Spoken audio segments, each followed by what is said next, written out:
My name is Ryan Noss. I'm a Stewardship Ambassador. I'm a certified public health educator. I'm a dad, and I own and operate We Grow With LLC.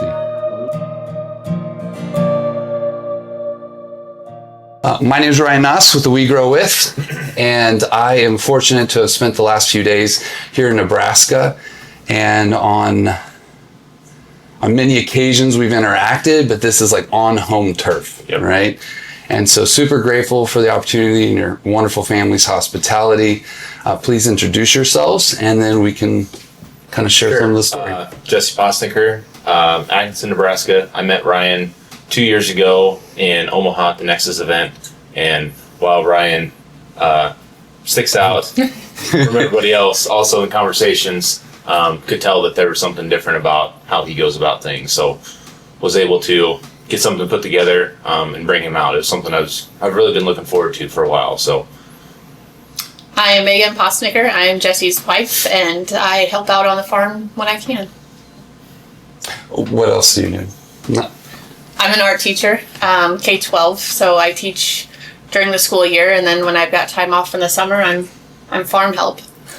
Always farm help. yeah. Also, your most important job. Yes. Mother of two, so wild things. We've got 2 kids, 6 and 4. Yeah.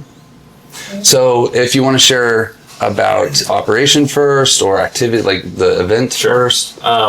Yeah. Having known a couple people that have had field days, junior fan steel, and just joked about, the different stuff that I've been doing. Hey, you should have one. Like, I don't want to have one. The level of, I don't know what I'm doing. I don't know why somebody would want to come and learn from what I'm doing is very strong with me. But like, as you said, it's hard to put yourself and self-promote.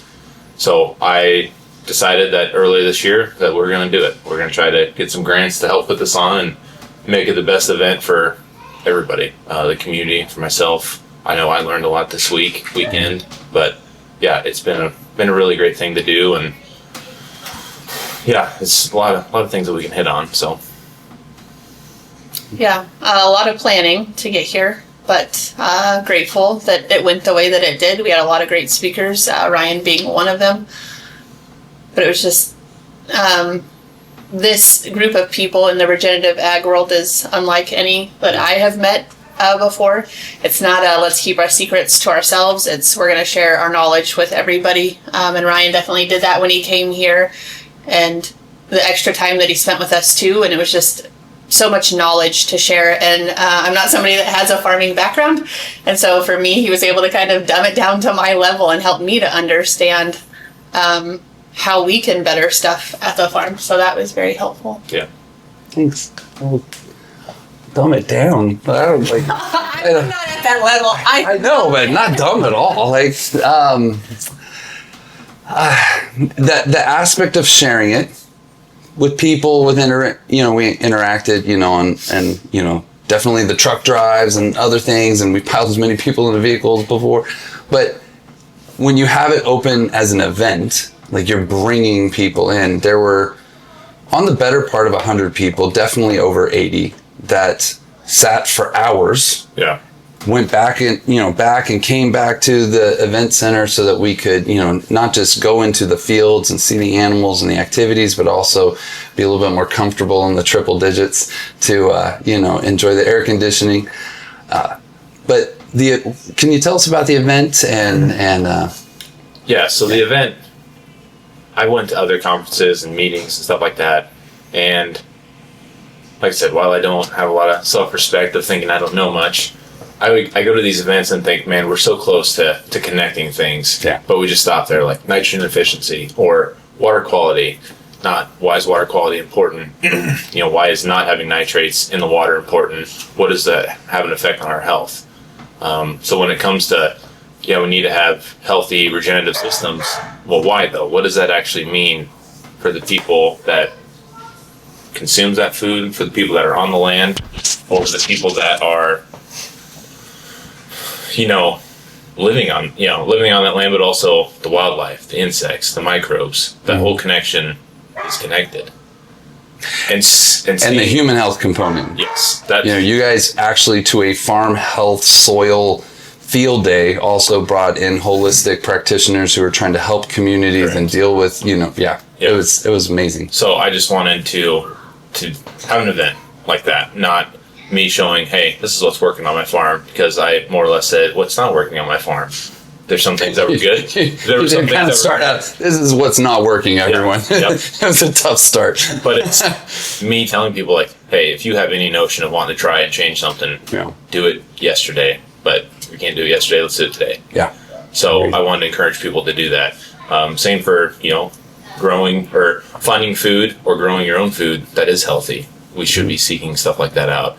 I had several people tell me that I didn't have a field day. I had a mini conference. So that's probably a fair assessment. I wasn't leaning towards that because that's a little bit overwhelming for people to, like, I don't want to go to a conference today. But a field day is more approachable. Yeah. So if you kept everybody out in the heat for another 5 hours, though, I think it would have been they'd be grieving some people by now. So yeah. So as we talk about the event, let's also kind of pull into the fact that your production is also connected to grains, but also livestock, as well as then taking that into market. correct. Right. And so we address a lot of those factors in the mini convening conference that we had. Yep. But if you could share those, that'd be wonderful. Yeah. So last year, getting into raising pigs on pasture in my mobile animal barn, getting chickens out on the land. I had sheep last year, but knowing it's important that where that grain comes from and how it's raised and what's put into the animal matters. At first, I didn't have anything, so I had to source it, and that was hard to source. Non-GMO, having corn in the ration, but people that I trust that. So I had to have feed shipped in. The shipping was the same amount as what the grain, the feed was. So it's just like Double the cost. Yeah, it is, Yeah. and that's hard. So I get when people like, I don't want to do that because it's a risk exposure of I'm going to have this much expense in it. It's going to be hard to sell that. So it's hard to get people to understand that as growers as well as the consumer. Why is my food more expensive? Right. Well, here's the value proposition for that why. We were having a discussion with somebody last night that they bought a bunch of chickens from me and they eat them, but then whatever they had left over cooked, they'll strip it down and then they'll throw the bones into a pot. Right, and cook it makes it down. the best bone broth. Yeah, Makes so it like collagen. All of he's it. getting the full value of what he purchased. Yeah. So with that this year I'm transitioned to organic. I just want to put the best grains and have that cycle of life of there's life in the soil that then transfers to the plant, back into the animal, who then puts the manure back out on the land. And just have that carry on. Having livestock that comes in and grazes, multi-species cover crop afterwards, because due to being spring planted crops of oats, barley, peas, I have that opportunity to just get more diversity out there with plants and animals. So I find value in that system, making it work. Both the dry land yes, and under irrigation production. Correct. So you experience both of those facets. Yep. And seeing what's possible. I talked about the yield I had with less inputs than years before. I have a system that's beginning to function on its own. It's regenerative. It's that favorite word we like to use, but it does have meaning. It has weight when you can actually put a metric on it, like we're moving in the right direction. So, I feel God gave me what I needed. He didn't give me this, award-winning yield. I don't need that. What I need is enough to get me through to the next year. Not to have carryover, just enough. But to make next year better. Correct. And so the investment into the land and then reaping the reward for that as well. Yeah, very, very much so. So that was kind of the basis of the field day. Soil health to human health, bringing in speakers from yourself, Blake Merritt, who does compost extract, Zach Smith with the stock cropper and getting the animals on the land, showing, the different schematics for the corn, how you can maximize sunlight there. Yep. Ed Baumgartner with Bass Hybrids, showing corn that's resilient, not reliant. We had Sarah Paxton talk with you in the afternoon about public health and and just the connections that we don't often make between like our soil structure and capillary action to what's literally the same thing taking place inside of our bodies, of why a diabetic might lose a foot. Correct. Because of the lack of nourishment and oxygen and through the capillary action. Yep. and then friend Mac Trotter, who came out and shared his, kind of testimony of how his farm operates, and started getting going, and the life that's changed for him and his trajectory. So I think everyone that came to that event, I had some people that just came because they were my friends. They want to support me, and I love that. I think that they learned a lot. I even had one friend that say, I wish there would have been 5 people that took my place because they would have got more out of it.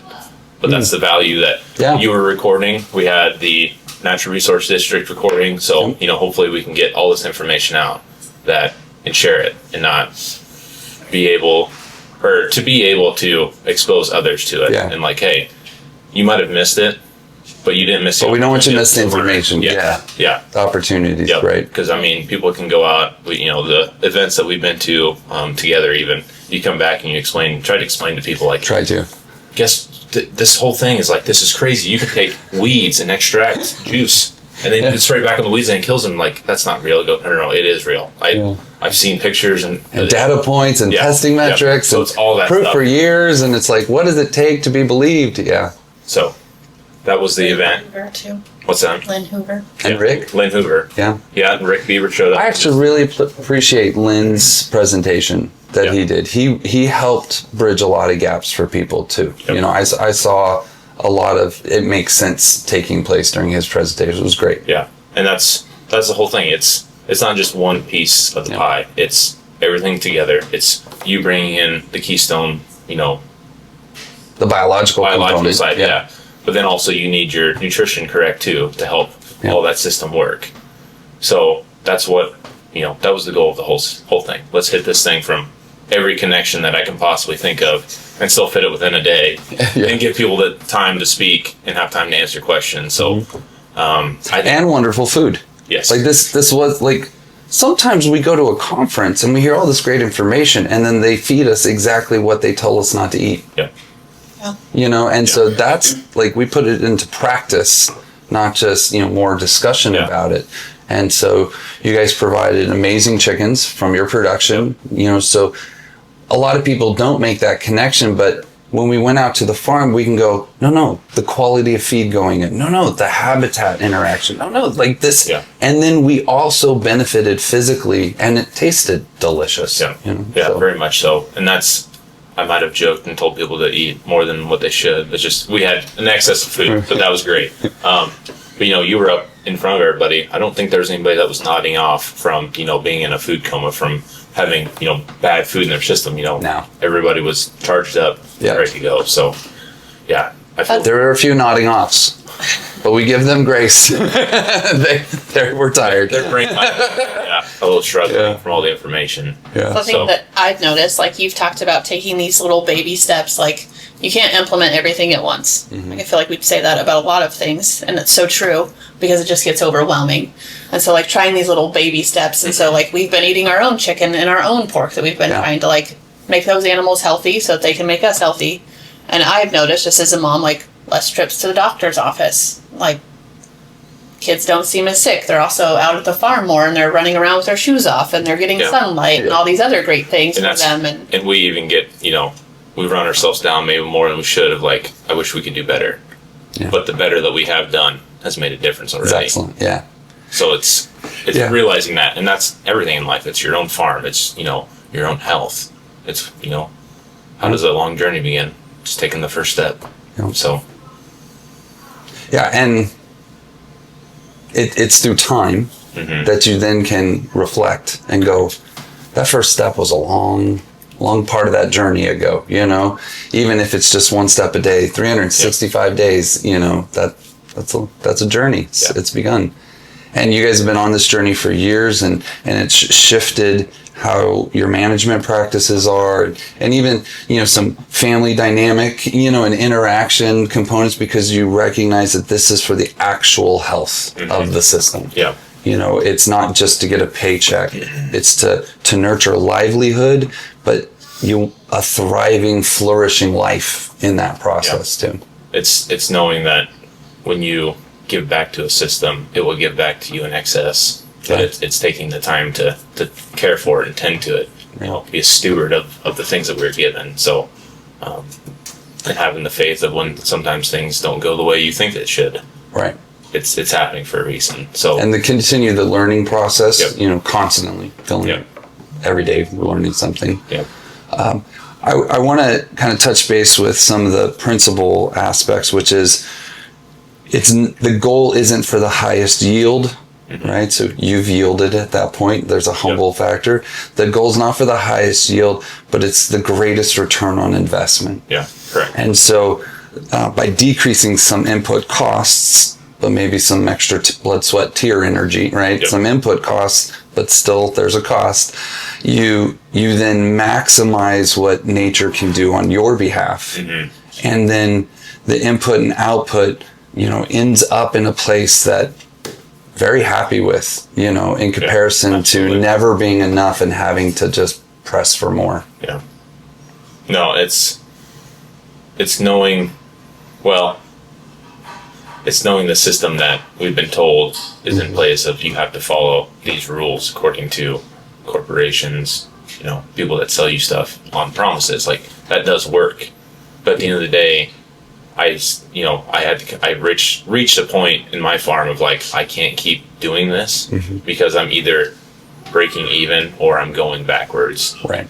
And I'm doing all the right things. I'm having these high yields. I've got a couple signs that say I want a plot award of 300 bushel corn.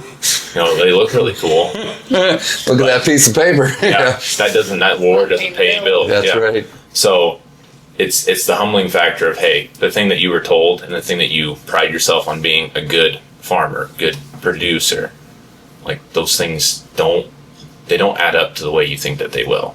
It's important that you can do that. That is very cool. You can manipulate the plant to do this stuff.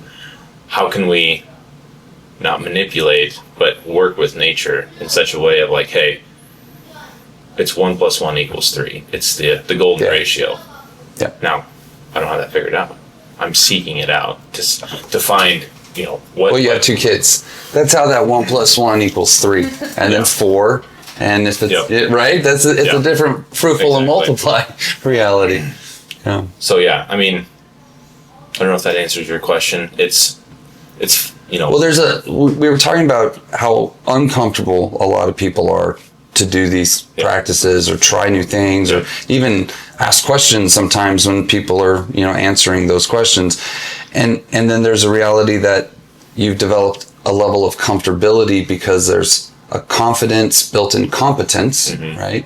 You're doing it that makes things that you were telling about the harvester who came to you a little disappointed because of the number, and you were happy by it because he didn't know how much you put into it. Correct. Right. And so he was thinking you were just like everybody else who dumped all the money in, and that bushel count didn't add up. Right. Yeah. So that's kind of an example. And it's going through the other steps of sending my feed off to get tested, sending my meat off to get tested, and to quantify data of, like I said earlier, the value add or the value proposition of this food has this in it. Yeah. I can prove it to you.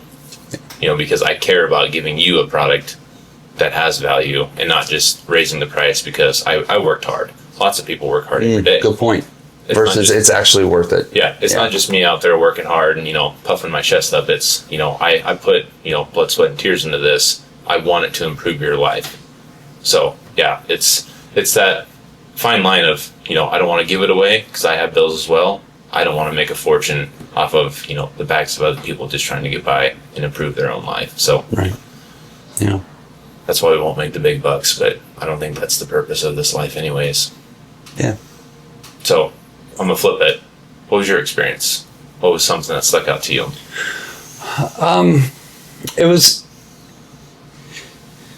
It was really great to see because afterwards we also went out to a ranch. Yep. Right. So it was really great to see the experience in more of a classroom kind of interaction conference setting, out on a farm setting, and then out into rangeland component. Yep. Right. And so for one individual and yourself and other, kind of on the periphery, but for one individual, he went through a massive shift and then had it apply, so that for me is like, how much can you do in 3 days or 2? That was 2 because it was just the day before.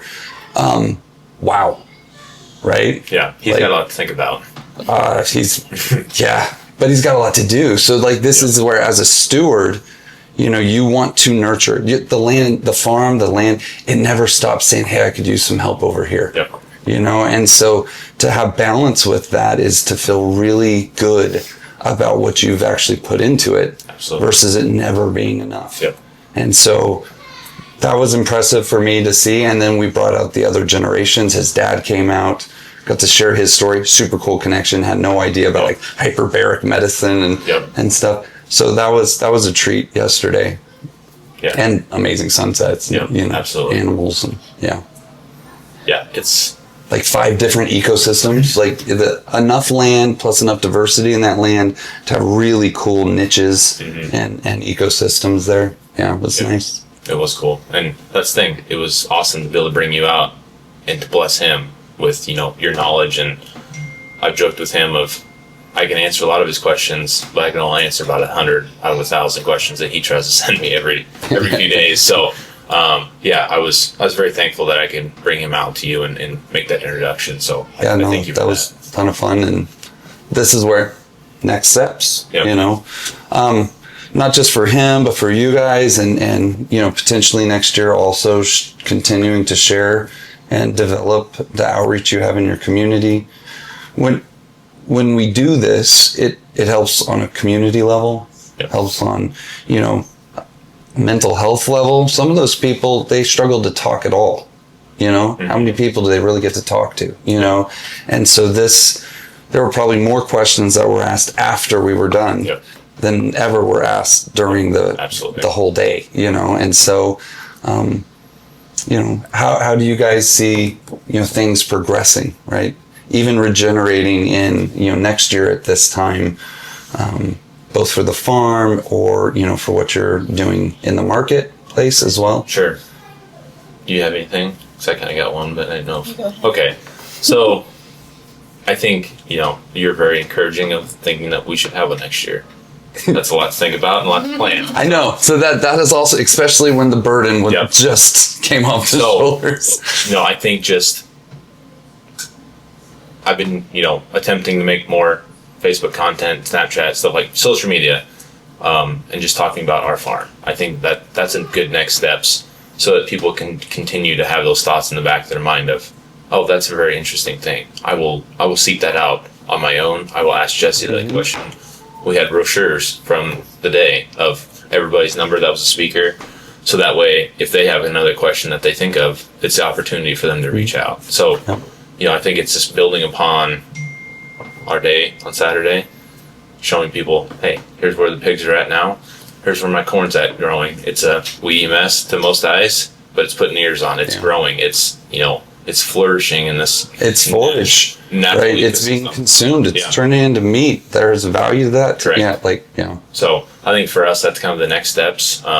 It's talking to a friend last night that attended, and I said, I think it'll look different. And he goes, it's supposed to. I go, well, there's that regenerative word again. But it's seeing what we can do next year to expand upon and not just make it, hey, we're just going to talk about the same things year after year. And just, slowly everyone quits showing up because, you don't have anything new.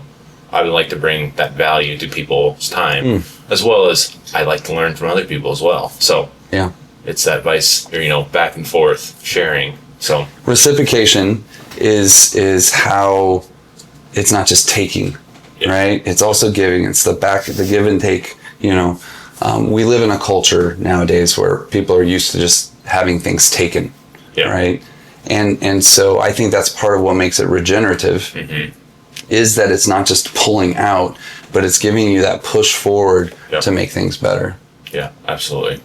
I feel like we keep learning stuff from other people in this regenerative group, and so it's like, they're taking ideas from us, we're taking ideas from them, and stuff that we can hope to implement at our farm. And like he said, I don't know that we're ever going to stay exactly the same. Like, it's always going to kind of be changing and evolving just to try different things and what's working, what's not.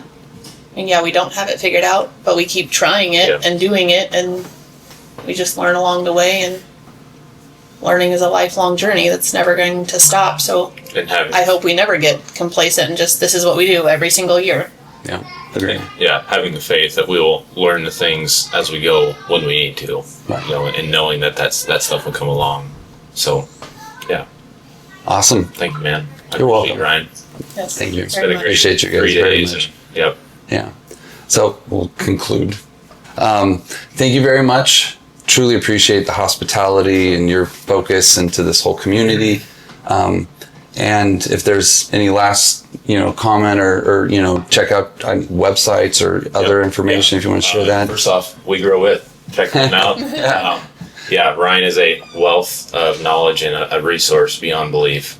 He's in his own category. I mean, really, you can't be compared to anything. So, I'm definitely not industry standard. no. Yeah, the stewardship ambassador. The more I hear that, I love it. But yeah, it slips in people's brains when they first hear that because it's something that it's like, I don't know what that is. Perfect. I'll explain it to you. So, we are Jesse and Megan Poessnecker of Regenesis Acres. Check us out on Facebook. It's kind of the main social media we post on. So, What's the account name on Facebook? Regenesis Acres. Okay. So, Excellent. yep. And then Jesse, Jessie Poessnecker, he's on Snapchat all the time. Poessnecker for people. Poessnecker, Poessnecker. That's right. And you do some direct market Yep. sales Yep. So we have as well as stuff in storefront. pigs available still for halves, wholes.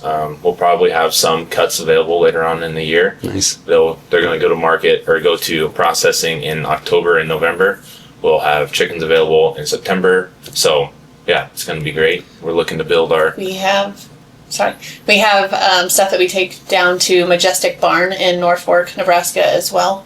Yep, and wildflower. And Wildflower Grocer in O'Neill, Nebraska. So Wonderful. ways to get it. Yep. And I highly recommend, this is where people who are watching this or who are interested, these are ways that you can actually benefit both you and others. So this is where reach out if that's something of interest, access that marketplace and reap those benefits in your own home and family, Absolutely. wherever the mailbox, and box can be sent. So Yeah. it's wonderful. So thank you very much for your time and spending that with us. And I highly recommend that you take these opportunities to make your life and those around you better, and to remember that we grow with. My name is Ryan Noss. I'm a stewardship ambassador. I'm a certified public health educator. I'm a dad, and I own and operate We Grow With LLC. We Grow With helps people to differentiate between fertilizer and fertility. We use products and services. We equip people with the observation tools they need, as well as the products that make their jobs easier, allowing them to turn dead dirt into living land at any scale.